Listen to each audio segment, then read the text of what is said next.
in the history of this business, when Mike and I started off, right, we decided, hey, this is the space where we're not going to go down this typical space. We're going to go in this education space. We took on a half dozen clients around the country. They're spread out. And through that process, we took notes, right? This was important. And what we as business people said, how do we deliver? So that is the retain program.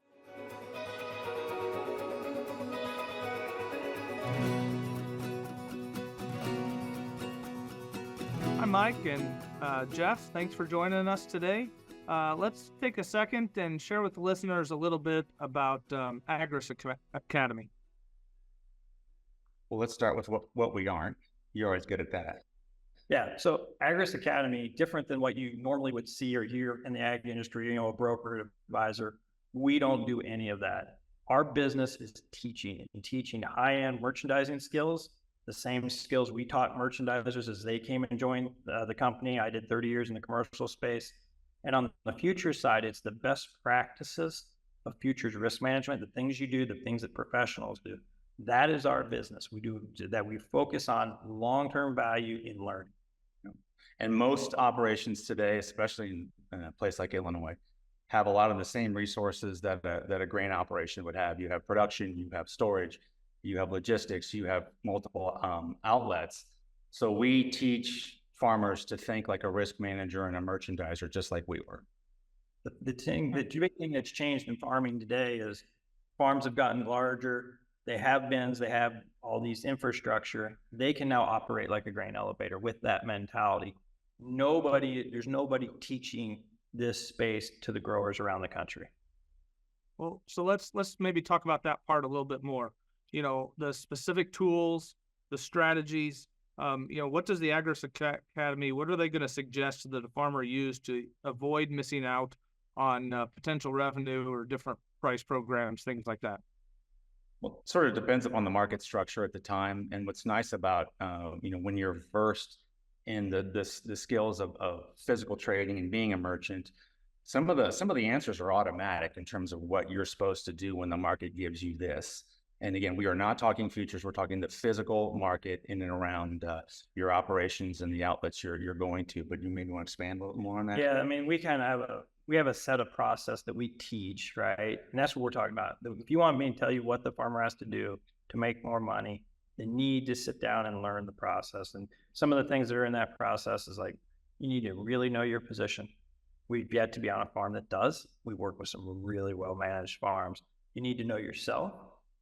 You need to know your tendencies, your risk tolerance of the individual farm. You need to know the tools, get your toolbox full, right? You don't know what's going to happen in a market, right? So you don't know what you're coming across with those tools, but you want to have the box full. In farms, when we're talking to farmers, we talk about knowing the active ingredient. It's like chemicals, right? Know what's really behind the tool. Embedded within the various marketing alternatives. Because there's lots of different ingredients in some of them. Right. And then practice those merchandising skills. And then on the future side, which you will never be guaranteed, it's about running the best series of best practices that make the people that make their living trading futures. There's no reason you can't adopt those on the farm. Yeah, we came up with a phrase last week, actually, with one of our customers. I think you said it in a nutshell, that the future side and best practice around it sort of stabilizes your sort of balance sheet and your trading P&L, and the merchandising piece adds to the revenue piece. That's sort of how we teach, and how we obviously saw it 50 collective years trading some of the bigger positions you can in our corporate lives.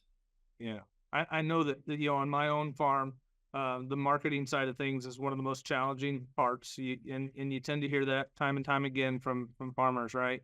It's probably the most volatile part as well. And I don't mean volatile for myself on the volatility of the market as much as it's just volatile at different times of the year, the amount of focus that I'm able to give to it and things. So certainly having some tools and programs aligned, I could certainly see where that would help benefit not only myself, but all Illinois farmers, here through the Illinois corn. So great talking with you guys and hearing this.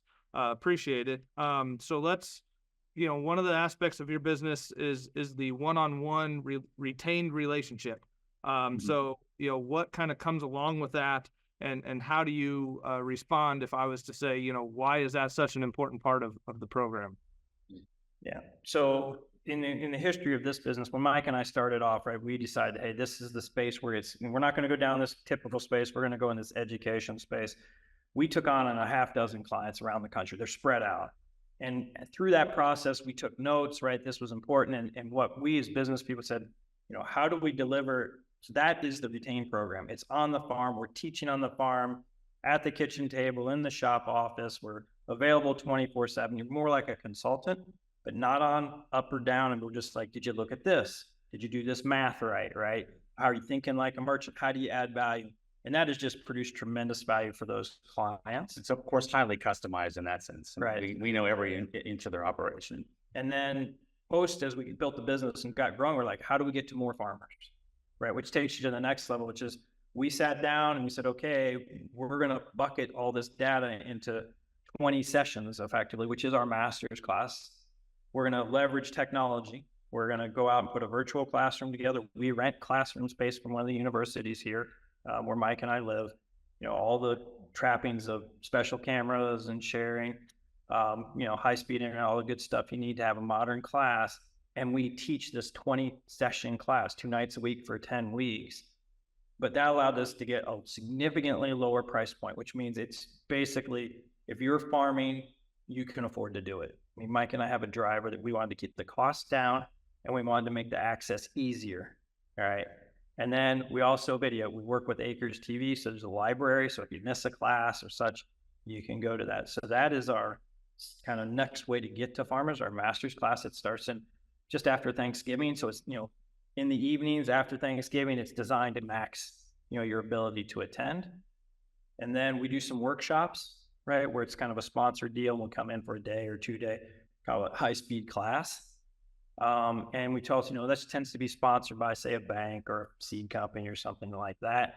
And they benefit, right? They all benefit from having a producer. A more educated producer is helping them. Even grain companies like an educated producer. It just makes the conversation so much easier.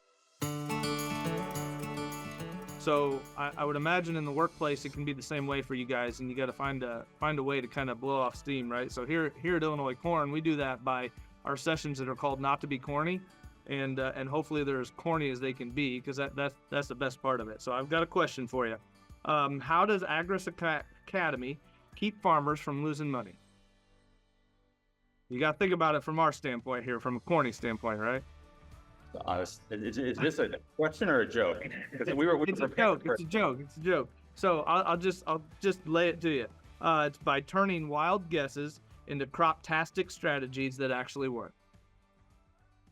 So I don't know. Maybe you can connect that into a class sometime. And if so, you got to give credit to Illinois Corn. But we just like to try to keep it light here and have a little, right? So. You're okay if we trademark that. Yeah, there you go. It's all yours. We'll give you a little bit of the residual.